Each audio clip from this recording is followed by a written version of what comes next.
ಪಾಟೀಲ್ ಮತ್ತೆ ಲಿಂಗಾಯತ ಸ್ವತಂತ್ರ ಧರ್ಮದ ಪರ ಧ್ವನಿ ಎತ್ತಿದ್ದಾರೆ. ಹುಬ್ಬಳ್ಳಿಯಲ್ಲಿ ಮಾತನಾಡಿದಂತ ಲಿಂಗಾಯತ ಧರ್ಮ ಹೋರಾಟಕ್ಕೂ ಕಾಂಗ್ರೆಸ್ ಪಕ್ಷಕ್ಕೂ ಯಾವುದೇ ರೀತಿಯಾದಂತಹ ಸಂಬಂಧ ಇಲ್ಲ ಅಂತ ಎಂಬಿ ಪಾಟೀಲ್ ಹೇಳಿದ್ದಾರೆ.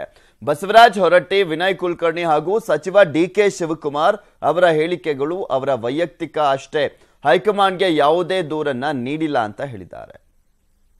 ಚುನಾವಣೆ ಆಗಲಿ, ವಿಧಾನಸಭೆ ಚುನಾವಣೆ ಆಗಲಿ, ಇವತ್ತು ಲಿಂಗಾಯತರ ಮೇಲೆ ನಡೀತಾ ಇರುವಂಥ ಚುನಾವಣೆ ಅಲ್ಲ. ಇದು ದೇಶದ ಚುನಾವಣೆ, ಇದು ರಾಜ್ಯದ ಜನರ ಭಾವನೆಗಳನ್ನ, ಜ್ವಲಂತ ಸಮಸ್ಯೆಗಳು ಬರುವಂಥ ಚುನಾವಣೆ. ಈಗ ನಮ್ಮ ದೇಶ ಹಿಂದಿನ ಸರ್ಕಾರದ ವೈಫಲ್ಯ ಇವೆಲ್ಲದರ ಮೇಲೆ ನಡೆಯುವಂಥ ಚುನಾವಣೆಯಲ್ಲಿ ಇದು ಲಿಂಗಾಯತ, ವೀರಶೈವ ಅವೆಲ್ಲವೂ ಕೂಡ ನಮ್ಮ ಅಸ್ಮಿತೆಗಳು. ನಾನು ರಿಯಾಕ್ಷನ್ ಕೊಟ್ಟಿದ್ದೀನಿ, ಸಂಪೂರ್ಣವಾಗಿ ರಿಯಾಕ್ಷನ್ ಕೊಟ್ಟಿದ್ದೀನಿ. ಅವ್ರಿಗೆ ಆ ಮಾತನ್ನು ಹೇಳಿದಿರಿ. ಮತ್ತು 23ನೇ ತಾರೀಕಿಗೆ ನಂತರ 23ನೇ ನಾಲ್ಕು, ಯಾಕಂದ್ರೆ ನಾನು DCC ಆಫೀಸ್ನಲ್ಲಿ ಕೂತಿದ್ದೀನಿ.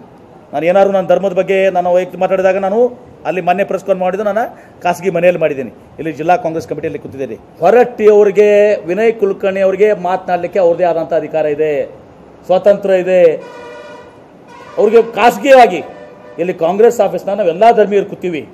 ಇಲ್ಲಿ ಕೂತಾಗ ನಮ್ಮ ಜಾತಿ, ನಮ್ಮ ಧರ್ಮದ ಬಗ್ಗೆ ಮಾತಾಡುವಂಥ ಅವಶ್ಯಕತೆ ಯಾರಿಗೂ ಕೂಡ ಇರ್ಕೂಡ್ದು. ನಾನಂತೂ ವೈಯಕ್ತಿಕವಾಗಿ ಅದರಲ್ಲಿ ನಂಬಿಕೆ ಇಟ್ಟಿಲ್ಲ.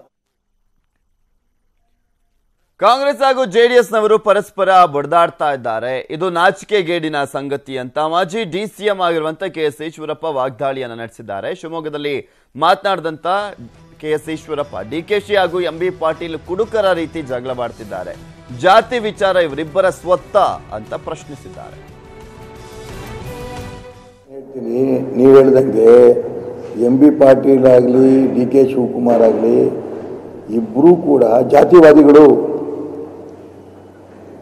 ಈ ಜಾತಿವಾದದ ಪ್ರಯತ್ನ ಮಾಡಿಕೊಂಡು ಲಿಂಗಾಯತ ಧರ್ಮವನ್ನು ನೀವೇನು ಹೇಳಿದಂಥ ವಿಚಾರ, ವೀರಶೈವ ಧರ್ಮವನ್ನು ಒಡೆದು ಅದರ ಮುಖಾಂತರ ಕಾಂಗ್ರೆಸ್ಸಿನ ಕುತಂತ್ರ ರಾಜಕಾರಣ ಮಾಡಬೇಕು, ಅದ್ರ ಲಾಭ ಪಡಿಬೇಕು ಅಂತ ಸಿದ್ದರಾಮಯ್ಯನವರು ಪ್ರಯತ್ನ ಮಾಡಿದ್ರು, DK ಶಿವಕುಮಾರ್ ಪ್ರಯತ್ನ ಮಾಡಿದ್ರು, MB ಪಾಟೀಲ್ ಪ್ರಯತ್ನ ಮಾಡಿದ್ರು, ವಿನಯ್ ಕುಲಕರ್ಣಿ ಕೂಡ ಪ್ರಯತ್ನ ನಡೆಸಿದ್ರು.